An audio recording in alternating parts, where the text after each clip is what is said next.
नमस्कार student. Gurugram teacher training college Chak 5 Bila में आपका स्वागत है। हम बीएड के अंदर सामाजिक अध्ययन का जो विषय है शिक्षण शास्त्र के रूप में उसका अध्ययन कर रहे हैं। जो उसकी जो ऑनलाइन क्लासेज है उसके में अंदर अपने जो लास्ट वीडियो था उसके अंदर अपने पाठ योजना का अध्ययन किया था कि पाठ योजना क्या है, लेसन प्लानिंग के अंदर किस प्रकार से लेसन प्लान किया जाता है और उसके लिए क्या क्या चीज़ें आवश्यक होती हैं और क्यों आवश्यक है, क्यों पाठ योजना का निर्माण किया जाता है जो कि एक शिक्षक के लिए फायदेमंद या महत्वपूर्ण होता है। पाठ योजना के बारे में, उद्देश्य के बारे में अपने जिक्र किया था, उसके लिए सावधानियाँ क्या होनी चाहिए उसके बारे में अपने अध्ययन किया था। तो उसके अंदर अपने कहा था कि जो पाठ योजना के निर्माण से पहले एक शिक्षक को पूरा ज्ञान होना चाहिए, अपने विषय के अंदर पूरा ज्ञान होगा तो ही वो एक अच्छा पाठ योजना का निर्माण कर सकेगा। उससे भी पहले जब उसको ज्ञान क्या होना चाहिए, जब वो पाठ योजना बना रहा है तो उसको इतना क्लियर होना चाहिए कि इस पाठ योजना के निर्माण से पहले का जो कॉन्सेप्ट है वो बच्चों को क्लियर है, वो बच्चों को आता है, यानी कि उसके पूर्व ज्ञान का ज्ञान होना चाहिए। बच्चों को कितना पूर्व ज्ञान है इस बात को महत्वपूर्ण रखते हुए ही पाठ योजना का निर्माण किया जा सकता है। तो छात्रों के पूर्व ज्ञान का पता होना चाहिए। दूसरा तो अपने कह दिया कि विषय वस्तु का ज्ञान होना चाहिए, उसको विषय वस्तु के बारे में यदि पूर्ण रूप से अपने आप में परिपूर्ण है तो वो एक सरल शब्दों के अंदर उसकी व्याख्या कर पाएगा, वो बच्चों को समझा पाएगा कि इस प्रकार का कॉन्सेप्ट है और इसके अंदर इस प्रकार का महत्व है और ये इस प्रकार के अंदर ये निम्न उद्देश्य हैं, इन उद्देश्यों को रख कर के ही ये पाठ योजना का निर्माण किया गया है। तो इस प्रकार से विषय वस्तु का ज्ञान होगा, सीखने के सिद्धांतों का ज्ञान होना चाहिए कि बालक किस प्रकार से सीखता है, जैसे अपने कहते हैं अधिगम के सिद्धांत है, तो अधिगम के सिद्धांतों का ज्ञान शिक्षक को होगा तभी उन चीज़ों को उसके अंदर वो लागू कर पाएगा कि किस प्रकार की विधियों को लेना है, कौन से नवाचारों का उपयोग करना है, कौन कौन सी विधियों को मिला करके हम शिक्षण कार्य करवा सकते हैं। तो ये सिद्धांतों के बारे में पता होना चाहिए। बालकों की रुचियों के बारे में ज्ञान होना, शिक्षण विधियों का ज्ञान होना, शिक्षण सामग्री जो सहायक सामग्री है उसका भी ज्ञान होना चाहिए कि हमें कौन से प्रकरण के लिए कौन सी शिक्षण सामग्री जो सहायक सामग्री का उपयोग करना चाहिए। ब्लैक बोर्ड है, चित्र है, मॉडल है और अपने टेप रिकॉर्डर है या फिर अपने रेडियो है या प्रोजेक्टर है, तो किस प्रकार की जो शिक्षण सहायक सामग्री है उसका उपयोग किया जा सकता है, इसके बारे में ज्ञान उसको होना चाहिए। तो उसके लिए क्या है, कुशल तरीके से वो उसका प्रयोग भी कर सके, उसको उपयोग करना आना चाहिए। सहायक सामग्री का उचित रूप से सही टॉपिक पर, सही प्रकरण पर लेके जाने के लिए सहायक सामग्री बहुत उपयुक्त होती है और सही प्रकरण को जब आप अपने शिक्षक सहायक सामग्री से उसको व्याख्या करोगे तो बच्चों के लिए वो ज्ञान स्थायी हो जाएगा। तो शिक्षण सामग्री का उचित प्रयोग और उचित समय पे प्रयोग दोनों ही महत्वपूर्ण है। तो इस प्रकार से उसमें शिक्षण सहायक सामग्री का निर्माण या उसका उपयोग करना आना चाहिए। उद्देश्यों के बारे में ज्ञान, तो पाठ योजना के निर्माण से क्या होता है कि उद्देश्यों के बारे में ज्ञान होता है कि ये जो प्रकरण है किस उद्देश्य से बनाया गया है और किस उद्देश्य की पूर्ति की जाएगी। तो जब हम पाठ योजना का निर्माण करेंगे तो हमें पहले ही उद्देश्य स्पष्ट हो जाएंगे कि ये पाठ योजना जो पाठ है वो किस उद्देश्यों की पूर्ति कर रहा है, तो उन उद्देश्यों को हम बच्चों को भी बता सकते हैं। उसके बाद महत्व के बारे में अपने अध्ययन किया था, उद्देश्यों के बारे में अध्ययन किया था कि इसके अंदर समय और शक्ति दोनों की बचत होती है, आत्मविश्वास में वृद्धि होती है क्योंकि कॉन्सेप्ट पहले ही जो टीचर क्लियर कर लेता है, जो समस्या आने वाली होती है उसको पहले से ही पता चल जाती है कि ये समस्या आ सकती है, बच्चे इस प्रकार के प्रश्न कर सकते हैं, क्योंकि उसको जब टॉपिक का जो कॉन्सेप्ट क्लियर हो जाएगा उसको पता चलेगा मुझे इस प्रकार का पाठ करवाना है, तो वो जो समस्या आ रही है वो पहले दूर कर लेगा। पाठ्यक्रम आसानी से पूरा हो जाएगा, उचित विधि का उपयोग किया जाएगा, उचित समय पे जो निर्धारित जो वार्षिक जो पाठ योजना का निर्माण किया है उसके अनुसार यदि हम दैनिक पाठ योजना का निर्माण करेंगे तो प्रत्येक दिन जब दैनिक पाठ योजना का निर्माण करेंगे तो समय पर जो पाठ्यक्रम है वो पूरा हो पाएगा। उद्देश्यों की स्पष्टता हो जाएगी, उद्देश्य स्पष्ट हो जाएंगे कि किस प्रकार के अंदर किस प्रकार के उद्देश्य निर्धारित हैं और हमें उस उद्देश्यों की पूर्ति करनी है। फिर है सजीव है स्वस्थ वातावरण बनाने में सहायक है, वातावरण सजीव रहेगा क्योंकि जो मनोविज्ञान कहता है कि जिस प्रकार जितना ही बालक क्रियाशील रहेगा एक्टिव रहेगा क्लास के अंदर, दोनों के अंदर शिक्षक और अध्यापक के अंदर अंत्यक्रिया होगी, उतना ही वातावरण सजीव और या अपनी सरसतापूर्ण बनेगा, सरस बनेगा। तो इसमें क्या है, बच्चे की जो पाठ योजना का निर्माण इसी प्रकार से किया जाता है, क्योंकि उसके अंदर उसकी मानसिक योग्यता का भी ध्यान रखा जाता है, उसकी रुचि का भी ध्यान रखा जाता है, उसकी क्षमता का भी ध्यान रखा जाता है। और उसी आधार पर जब पाठ योजना का निर्माण किया जाता है, उसके अंदर जो प्रस्तावना है, पूर्व ज्ञान का ध्यान रखना है, और जो बीच में जो अपने खोजपूर्ण प्रश्न पूछने हैं या उस स्किल का उपयोग करना है, कौशलों का उपयोग करना है बीच बीच में, जैसे प्रस्तावना है, व्याख्या है, पुनर्बोधन है, अंत्यक्रिया होगी, बच्चे क्रियाशील रहेंगे, हम उससे प्रश्न पूछेंगे, बच्चे शिक्षक से प्रश्न पूछेगा, तो वो एक अंत्यक्रिया बनी रहेगी, सजीवता बनी रहेगी। सिर्फ शिक्षक जो छात्र है श्रोता बनकर नहीं रह जाएंगे। तो उसके अंदर जो पाठ योजना का निर्माण करेंगे तो एक सजीव और सरस वातावरण का निर्माण उस कक्ष में होगा। दूसरा आगे नेक्स्ट है, जैसे अपने विषय सामग्री का उपयुक्त अध्ययन करना, कि विषय सामग्री का उपयुक्त अध्ययन किया जाता है कि कौन सी सामग्री पढ़ाई जानी है, कहाँ तक पढ़ाई जानी है। जब पहले हम देख लेंगे कि बच्चे की मानसिक स्तर इतना ही है, तो हमें इतना इस तरह का ज्ञान देना है, इस लेवल तक का ज्ञान देना है, उससे आगे का ज्ञान है जो वो उसकी समझ से परे हो जाएगा। तो जब ये चीज़ हमें पहले ही देख लेंगे तो एक उपयुक्त सामग्री का चयन कर पाएंगे, एक शिक्षक कर पाएगा। ठीक है। दूसरा उचित प्रस्तुतिकरण में सहायक, क्योंकि जब हम कॉन्सेप्ट एक स्टेप बाय स्टेप चलते हैं, पाठ योजना स्टेप बाय स्टेप चलती है कि पहले अपने प्रविष्टियाँ करनी है, कक्षा में जाना है, प्रविष्टियाँ करनी है, फिर अपने कुछ प्रश्न पूछने हैं जो बच्चों से संबंधित हैं, उस टॉपिक से संबंधित हैं, लेकर बच्चों को आते हैं, फिर धीरे धीरे उसको टॉपिक पर लेके आना है, फिर व्याख्या का प्रस्तुतिकरण करना है, फिर अपने उसके बारे में विषय वस्तु की जो वर्गीकरण करना है, तुलना करनी है, बीच में व्याख्या करते हुए उसको स्पष्टीकरण करना है, फिर आगे में जो मूल्यांकन करना है, गृह कार्य देना है, बच्चों से प्रश्न पूछने हैं। तो ये सारी चीज़ें एक उद्देश्य स्टेप बाय स्टेप होगा, तो एक उचित प्रस्तुतिकरण में सहायक होती है कि मुझे शिक्षक को क्लियर हो जाता है कि मुझे इस प्रकार के क्रियाकलाप कक्षा में जाके करने हैं। तो वो एक उसी निर्धारित समय के अंदर वो क्रियाकलाप करता है, जिससे कि वो जो उचित जो पाठ्य सामग्री होती है वो प्रस्तुत होती है। फिर है गृह कार्य को प्रोत्साहन, क्योंकि अंत के अंदर जब हम लेसन पूरा हो जाता है, टॉपिक पूरा हो जाता है, प्रकरण पूरा हो जाता है, तो एक गृह कार्य का जो देते हैं बच्चों को, गृह कार्य के अंदर हम प्रयास करते हैं कि जो हमने जो करवाया है शिक्षक ने वो उसके बारे में वो बच्चा खुद घर से करके लाए और उसको स्पष्ट रूप से समझ सके, जिससे कि लिखित कार्य भी में सुधार होगा, उसको समझ भी आएगी और वो उस प्रकरण के बारे में स्थायी रूप से जो बुक्स टेक्स्ट बुक है उसमें लिख सकेगा। गृह कार्य को है। फिर मूल्यांकन को प्रोत्साहन तो है, जो मूल्यांकन के अंदर अपने मूल्यांकन गृह कार्य करवाते हैं समय समय पर। पहले तो उस लेसन के अकॉर्डिंग मूल्यांकन करते हैं, पर जब 2-4 लेसन इकट्ठे हो जाते हैं तो बाद में वो इकाई योजना के अंदर हम उसका परख लेते हैं, जैसे प्रथम परख है, द्वितीय परख है, तो ये सारी मूल्यांकन की प्रक्रिया है। तो हम मूल्यांकन कसौटी पर परखा जाता है। अब आते हैं जहाँ पाठ योजना निर्माण तो कुछ सुझाव है या कुछ आवश्यक तत्व, उसी एक ही बात है कि हमको क्या क्या चीज़ें ध्यान रखनी चाहिए, या उस पाठ योजना के आवश्यक तत्व क्या है, निर्माण करते वक्त किन चीज़ों को अपने ध्यान रखेंगे तो एक अच्छी पाठ योजना का निर्माण हो सकेगा। उसके लिए चाहे आप सुझाव समझ लें, चाहे उसके लिए आवश्यक तत्व समझ लें, बात एक ही है। तो अपने जो कॉन्सेप्ट है वो अपने लिखा है कि पाठ योजना के आवश्यक तत्व, यदि हम इसको ये लिखें कि पाठ योजना के लिए सुझाव क्या हो सकते हैं, तो उसके अंदर एक ही बात है, कोई अंतर नहीं है। तो हमको हम एक एक करके देखेंगे।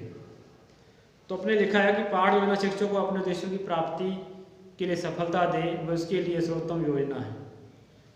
एक शिक्षक सर्वोत्तम पाठ योजना का निर्माण दूसरे शिक्षक के लिए पूर्णतः निरर्थक सिद्ध हो सकता है। अतः पाठ योजना बनाने के लिए नियम निर्धारित करना व्यर्थ है। फिर भी शिक्षक के पथ प्रदर्शन के लिए हम एक उत्तम पाठ योजना को आवश्यक तत्व और विशेषताओं के बारे में चर्चा करेंगे, जहाँ फिर उसको पंक्तियों में लिखेंगे। देखो अपनी अपने हिसाब से पाठ योजना का निर्माण किया जाता है कि क्या वो किसके अंदर योग्यता है, कौन सी विधि अपनाएगा, कौन सी नवीन विधि अपना सकता है, क्योंकि शिक्षण एक कला है। तो कला के आधार पर हम उसकी जो कौशल है, पढ़ाने का जो तरीका है वो अलग अलग हो सकता है। लेकिन फिर भी कुछ पाठ योजना निर्माण करते वक्त जो नियम निर्धारित किए जाते हैं या कुछ बातें ध्यान दी जाती हैं, वो जो कॉमन बातें होती हैं उसके बारे में हम चर्चा कर सकते हैं। तो सबसे बड़ी बात है कि पाठ योजना लिखित होनी चाहिए। तो फिर लिख सकते हैं या आपने यदि लिखें तो पाठ योजना के आवश्यक तत्व।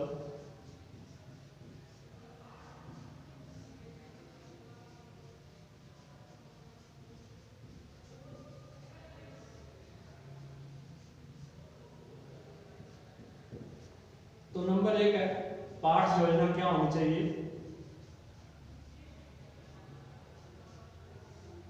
लिखित होनी चाहिए।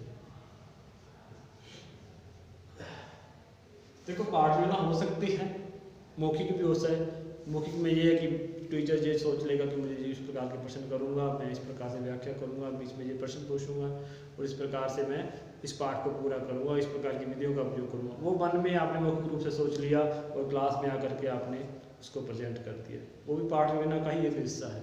लेकिन उसके अंदर आपको बीच में जब आपने लिखा हुआ नहीं है, निर्धारित नहीं है, तो आप उस कॉन्सेप्ट से भटक सकते हो। आपने जब लिखा होगा तो लिखने के बाद में यदि आप उसको पास में रखोगे तो आपको थोड़ा सा ध्यान रहेगा कि मुझे इस प्रकार से कार्य करवाना है, मैंने ये लिखा था। लिखित के अंदर वो स्थायी हो जाता है, मुझे इस प्रकार का कार्य ही करवाना है। या मौखिक के अंदर हम भूल भी सकते हैं, बोलने के बाद में हम उस कॉन्सेप्ट से बिखर सकते हैं, उस कॉन्सेप्ट से हट सकते हैं, उस प्रकरण से हट करके हम कहीं और जा सकते हैं, जिससे हमें समय भी व्यस्त होगा और जो समय हमने लगाया है वो भी निरर्थक हो जाएगा। तो पाठ योजना लिखित होनी चाहिए।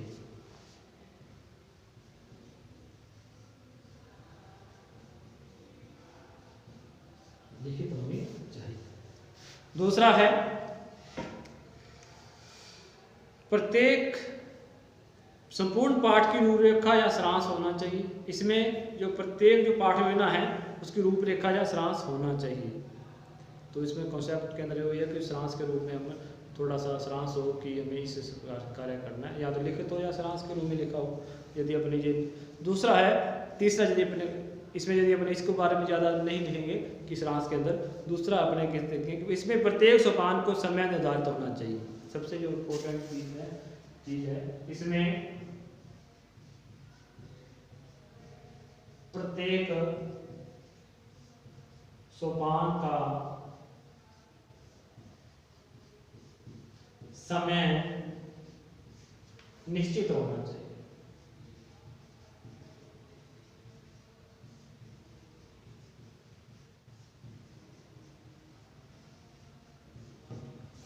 इसमें प्रत्येक सोपान का समय निश्चित होना चाहिए। मतलब क्या है, क्योंकि पाठ योजना कई सोपान में बनती है। जैसे अपने कह सकते हैं कि प्रविष्टियाँ हैं, क्लास में जाकर प्रविष्टियाँ करेंगे, उसका भी समय निर्धारित है कि 1 या 2 मिनट के अंदर आपकी प्रविष्टियाँ हो जाए।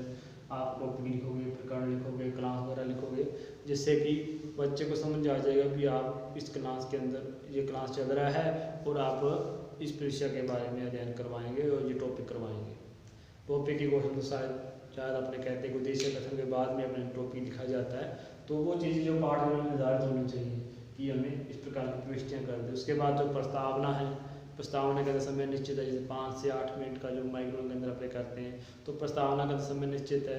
फिर प्रस्तुतिकरण का समय निश्चित होना चाहिए कि एक टॉपिक का उसका प्रस्तुतिकरण होगा, उसके अंदर 5 या 7 मिनट लगेंगे। उसके बाद मैं बहुत प्रश्न पूछूंगा 2 या 4 मिनट के अंदर। फिर मैं उसके बाद दूसरा टॉपिक अपने, फिर तीसरा टॉपिक। तो जिस प्रकार से आपने डिवाइड कर रखा है, समय निर्धारित होना चाहिए। जो 35 से 40 मिनट का जो आपका अवधि है, कालांश है, उसके अंदर वो कॉन्सेप्ट वो पूरा हो जाए और आपको कहीं और न जाना पड़े, न ही किसी और, समय इतना कम न हो जाए कि आपको कहीं और से टॉपिक ढूंढना पड़े, आप उसके बारे में डिटेल से न बता पाओ, और न ही इतना बड़ा हो जाए कि वो जो टॉपिक आपने सोच रखा था वो पूरा ही नहीं हुआ। ये चीज़ें हैं। तो इस प्रकार से अपने ध्यान, प्रत्येक सोपान का समय निश्चित होना चाहिए। जैसे कि प्रस्तुतिकरण है, प्रस्तावना है, प्रस्तुतिकरण है, तुलना है, मूल्यांकन है, उसके पहले स्पष्टीकरण है, मूल्यांकन है, तो गृह कार्य है। तो सबका समय है वो निश्चित होना चाहिए कि मुझे इस प्रकार से इन समय के अंदर, इस अवधि के अंदर इस प्रकार की प्रक्रिया करनी है। इसमें नए ज्ञान को छात्रों के पूर्व ज्ञान पर आधारित किया जाना चाहिए। इस चीज की अपने ध्यान रखना है। छात्रों को नया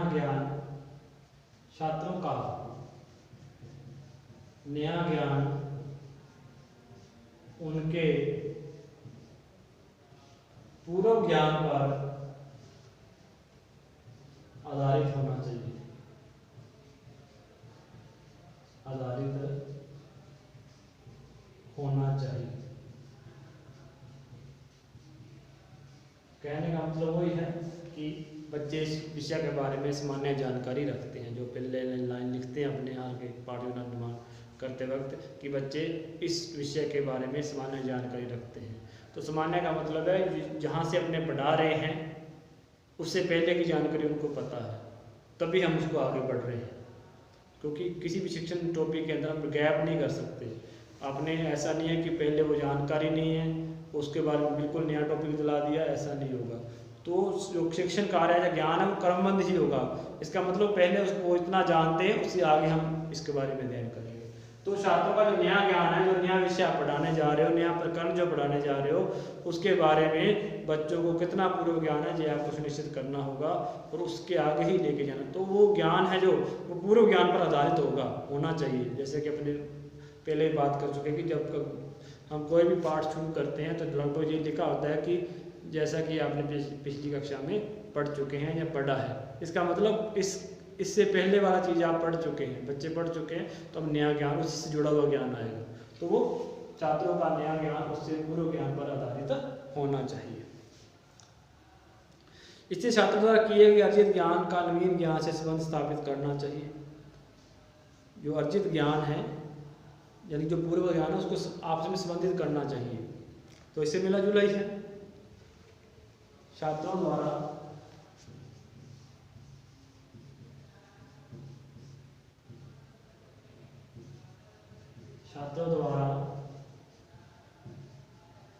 अर्जित ज्ञान को नए ज्ञान से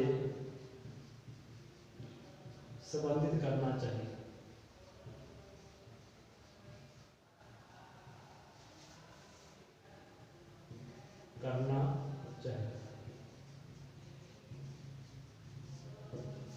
तो वही बात है, जैसे पूर्व ज्ञान नया ज्ञान उसके पूर्व ज्ञान पर आधारित होना चाहिए। उसी प्रकार में जो अर्जित ज्ञान उसने जो ज्ञान अर्जित लिया है उसको नए ज्ञान से संबंधित करते हुए चलना चाहिए कि आपने ये पहले पढ़ा था, अब ये पढ़ लिया तो इससे जुड़ा हुआ है। तो जैसे जैसे उसने जो पहले का ज्ञान प्राप्त कर रखा है उसको साथ साथ जोड़ते चले, ताकि बच्चे को ऐसे नहीं लगे कि हम कुछ नया पढ़ रहे हैं। नया पढ़ाना तो है, लेकिन उसको ये लगे कि मैं ये चीज़ें मैं पहले पढ़ चुका हूँ, उसके आगे का कॉन्सेप्ट है, बस इतना छोटा सा ध्यान उसको रहे। जैसे कि वो ये नहीं हो कि मैं पता नहीं क्या टॉपिक है, क्या करवाएंगे सर, इस प्रकार की बातें नहीं होंगी। इसमें रौनक और प्रेरणादायक शिक्षण विधियों का स्थान दिया जाए। तो शिक्षण विधियों का उपयोग करना है, रुचिपूर्ण शिक्षण विधियों का उपयोग करना है, सीधी सी बात है। तो अपन लिख सकते हैं रुचिपूर्ण शिक्षण विधियों का प्रयोग किया जाए। रुचिपूर्ण व उपयुक्त दोनों लिख सकते हैं हमने। उपयुक्त शिक्षण विधियों का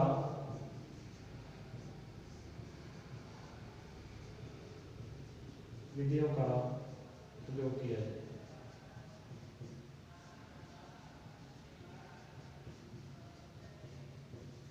जब हम पाठ करवा रहे हैं, लेसन करवा रहे हैं, टॉपिक करवा रहे हैं, तो विधियां उपयुक्त होनी चाहिए, रुचिपूर्ण होने चाहिए, बच्चों की समझ में आ जाए। जैसे छोटे बालक है तो लगभग अपनी विधियां जो होंगी खेल विधि आधारित होंगी, प्ले मेथड के आधार पर होंगी। और उसी प्रकार जैसे जैसे उनका कॉन्सेप्ट बढ़ता जाएगा तो विधियों का जो विस्तार है वो भी बढ़ता जाएगा। और जैसे विज्ञान विधि है, प्रोजेक्ट मेथड है, सामूहिक विधि है, और प्रश्न उत्तर विधि है, समस्या समाधान विधि है। तो इस प्रकार से विधियां उपयुक्त होनी चाहिए, टॉपिक के अकॉर्डिंग होनी चाहिए। टॉपिक किस प्रकार से बच्चों को ज़्यादा समझ में आएगा। कुछ टॉपिक है जो भ्रमण विधि से भी हो सकता है कि आपने जो आसपास का ऐसा क्षेत्र के बारे में दे रखा है जिसको आप भ्रमण विधि से दिखा के ला सकते हो, क्योंकि देखी हुई चीज़ जो ज़्यादा याद रहती है। तो जैसे कालीगंगा कॉन्सेप्ट है, यदि अपने और या कोई अपने और जो चीज़ें हैं अपने जो वहाँ के लोग क्षेत्र के हिसाब से अपने देख सकते हैं, या भ्रमण विधि के द्वारा हम बच्चों को वहाँ लेके जा सकते हैं। तो वो सबसे बढ़िया चीज़ होती है कि हम भ्रमण विधि के द्वारा बच्चों को सिखाएं, जो बच्चे रुचिपूर्ण भी होंगे और शिक्षण विधि भी होंगे, तो वो जो टॉपिक है वो हमेशा ही उनके याद रहेगा। इस प्रकार से इस पंचायत का जो क्रियाकलाप आ गया तो पंचायत स्तर पर ले गए, उनको दिखा दिया। उसी प्रकार से हॉस्पिटल का कोई इस प्रकार से बैंकिंग है, बैंकिंग प्रणाली के अंदर अपने बैंक में भ्रमण करवा सकते हैं।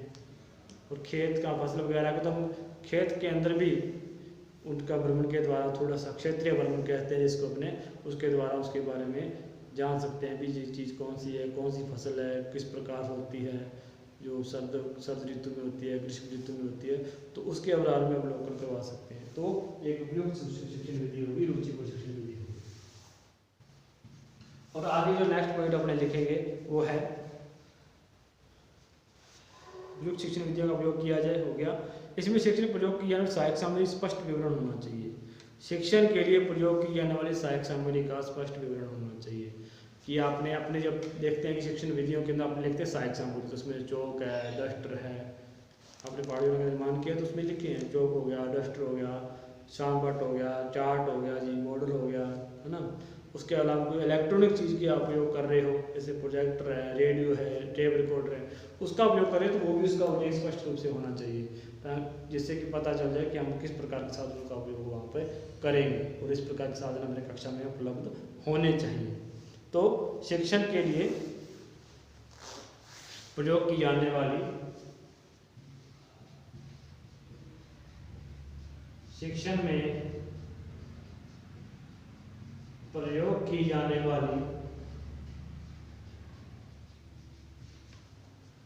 वाली सहायक सामग्री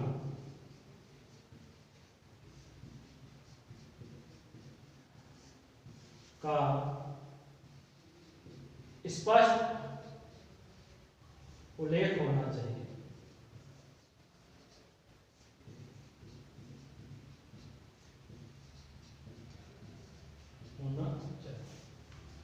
तो क्योंकि अपने पाठ होने में जब स्पष्ट उल्लेख कर देंगे तो हमें पता चल जाए कि इस प्रकार की सहायक सामग्री का उपयोग करना है और इसका हमें प्रबंध भी करना है। कोई मॉडल बनाना है, कोई चित्र बनाना है, या फिर अपने कोई इलेक्ट्रॉनिक जो साधन उपलब्ध हैं उसके बारे में भी करना है।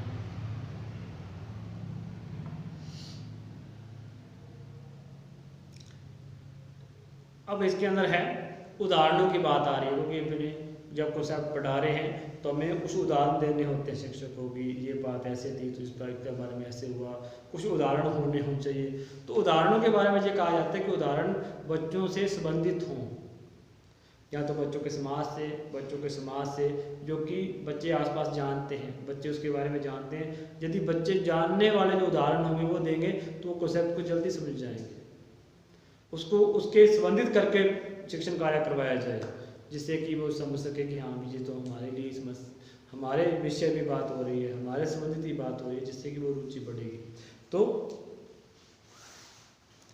छात्रों में दिए जाने वाले उदाहरणों का समावेश हो, तो जो उदाहरण दे रहे हैं उनका भी समावेश किया जाए कि मैंने ये प्रकार के उदाहरण दिए थे।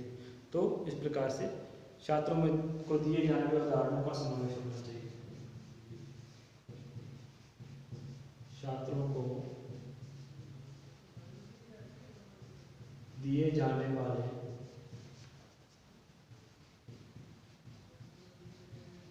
उदाहरणों का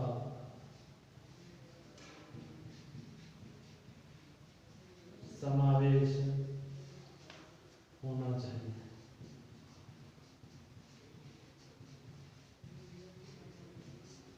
ठीक है, आगे है देखो वो बात है मानने की भाषा सरल हो, स्पष्ट हो, ये चीजें तो अपने है।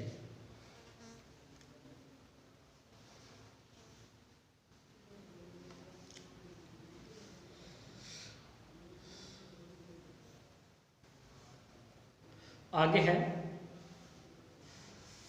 छात्रों द्वारा जो प्रश्न पूछे गए उसको अंकित किया जाए, है ना, अंकित किया जाए। गृह कार्य जो देना है, कार्य कार्य उसकी व्यवस्था होनी चाहिए, ये सारी चीजें इसके अंदर लिखी गई। छात्रों द्वारा छात्रों को पूछे गए प्रश्नों का उल्लेख होना चाहिए।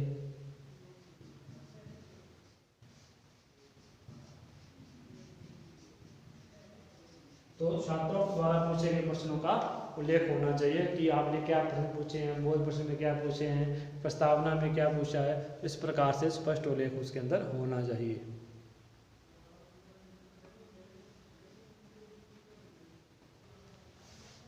तो छात्रों को पूछे गए प्रश्नों का स्पष्ट उल्लेख होना चाहिए। आगे अपने लिखेंगे कि पाठ योजना के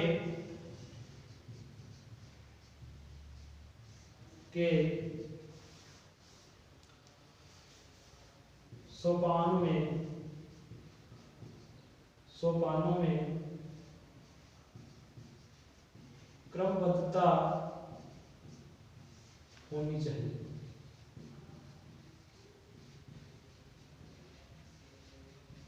क्रमबद्धता होनी चाहिए। और इसके साथ ही अपने ध्यान रखने वाली बात है कि इस पाठ योजना के अंदर जो सबसे पहले अपने जो लिखते हैं कि इसके उद्देश्य क्या है, बिना उद्देश्य के तो पाठ योजना का मतलब नहीं है। तो पाठ योजना में सामान्य या विशिष्ट उद्देश्यों का उल्लेख होना चाहिए। पाठ योजना में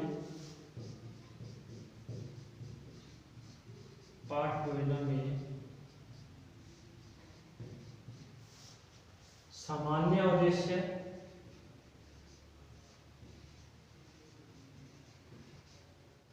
व विशिष्ट उद्देश्यों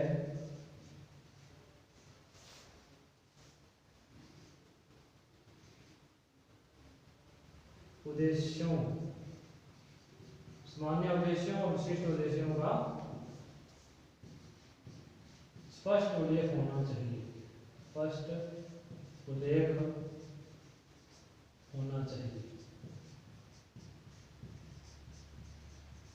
क्योंकि पाठ योजना के बाद में जब कोई भी इसको देखेगा और रिव्यू करना चाहे तो हमें पता लगे कि इसके अंदर क्या क्या उद्देश्य निर्धारित किए थे जिसको हमने पूरा किया है। तो पाठ योजना का सामान्य और विशिष्ट उद्देश्यों का ध्यान रखिए। इसके तहत अपने और बहुत चीज़ें हैं जो ध्यान रखने वाली होती हैं, जैसे कि पाठ निर्माण के अंदर एक व्यवस्थित ढंग से किया जाए, काली और नीली स्याही का उपयोग किया जाए, सुंदर हो लेखन, सरल हो, स्पष्ट हो। ये सारी चीज़ें जो कॉमन अपने ध्यान रखने वाली होती हैं। दूसरा है पाठ योजना लचीली होनी चाहिए कि थोड़ा जरूरत पड़े तो कभी भी हम उसको थोड़ा लचीली कर सकते हैं, बदल सकते हैं, कठोर नहीं होना चाहिए। पाठ योजना लचीली होनी चाहिए।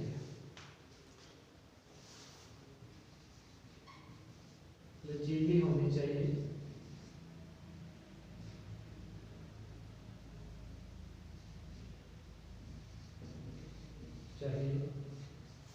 जैसे आवश्यकता हो तो हम उसको बदल सकें। तो इसमें मूल्यांकन और गृह कार्य का भी उसके अंदर होना चाहिए। ये सारी चीजें इसके अंदर आती हैं।